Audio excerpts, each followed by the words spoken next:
Hello guys, welcome to back my channel. আশা করি তোমরা সকলে খুব ভালো আছো।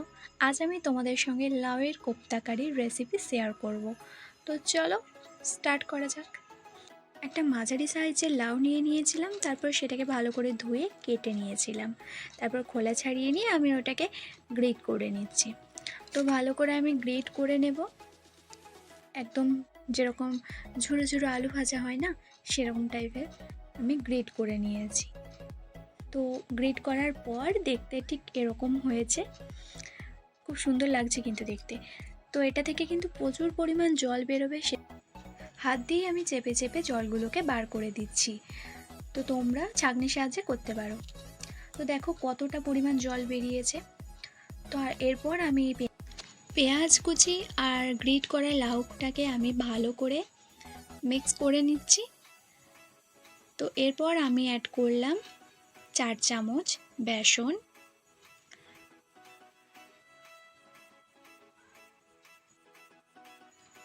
হাফ চা চামচ হলুদ গুঁড়ো, 1 চামচ জিরে গুঁড়ো। এবার আমি এগুলোকে ভালো করে মাখিয়ে নেব। কিন্তু এখন নুন দেওয়া চলবে না, তাহলে কিন্তু লাউটা জল ছেড়ে দেবে। তো আমি ভালো করে মাখিয়ে নিয়েছি। তো দেখো কত সুন্দর মাখা হয়েছে। এরপর আমি এগুলোকে ফ্রাই করে নেব। তো সেজন্য আমি কড়াইয়ে তেল দিয়ে দিয়েছি। এরপর আমি তেলটাকে গরম করে নেব। তো তেলটা আমার গরম হয়ে গেছে। এরপর আমি এক এক করে কোপ্তাগুলোকে ফ্রাই করার জন্য তেলে দিয়ে দেব। কোপ্তাগুলো আমার দেওয়া হয়ে গেছে তেলে। এবার ভালো করে একদম লো আঁচে ভেজে নিতে হবে, যাতে ভালো করে ভেতরগুলো ভাজা হয়, না হলে ভেতরটা কাঁচা থেকে যাবে। তো আমি একদম লো আঁচেই ভালো করে ভেজে নিচ্ছি এগুলোকে। একদিকটা ভাজা হয়ে গেছে, তো আমি উল্টিয়ে দিচ্ছি। সেজন্য কোপ্তাগুলো আমার ভালো করে ভাজা হয়ে গেছে, দু সাইডই ভাজা হয়ে গেছে। তো দেখো কি সুন্দর লাগছে। তো এবার আমি এগুলোকে তুলে নেব।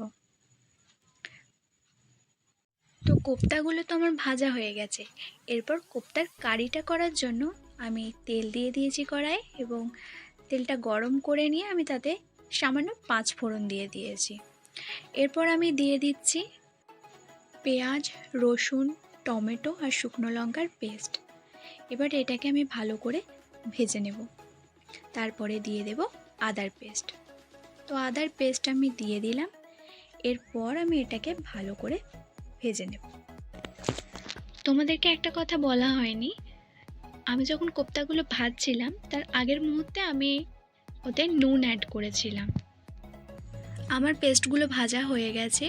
এরপর আমি দিয়ে দিয়েছি 1 চামচ জিরে গুঁড়ো, আর এতে দেব আমি 1 চামচ হলুদ গুঁড়ো, আর দেব আমি 2 চামচ নুন।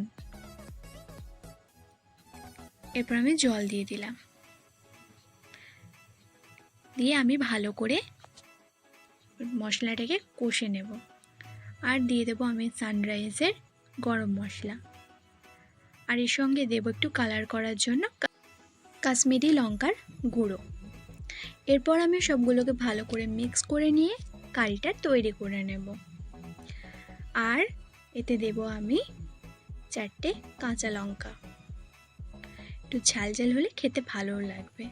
তো আমার কারিটা রেডি হয়ে গেছে। এরপর আমি কোপ্তাগুলোকে দিয়ে দিচ্ছি। দেখতে তো খুব সুন্দর হয়েছে, আর খুব নরম হয়েছে কোপ্তাগুলো। তো এরপর আমি এটাকে ঢাকা দিয়ে দেব।